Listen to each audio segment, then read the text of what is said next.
sala habang nagkakape hanggang sa Nakay, napapansin kong matamlay ngayon si Randy. Pansin ko nga rin. Baka may problema sa trabaho.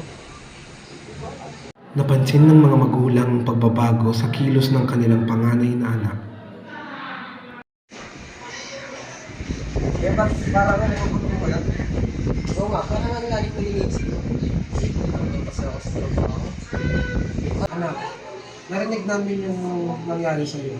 Pero huwag ka mag-alala. Nandito lang kami para supportan. Tama nga, Mamo. Magtulungan tayo upang malagpasan ito.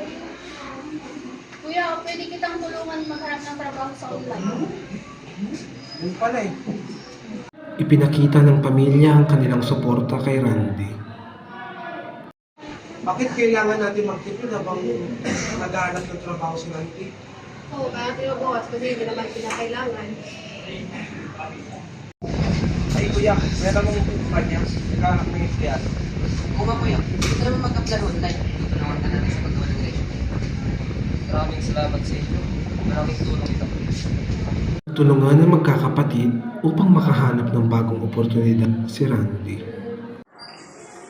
Mama, pwede akong magtuturo ng mga bata para makatulong sa mga gastusin. Salamat anak, malaking bagay ng pakinig sa atin.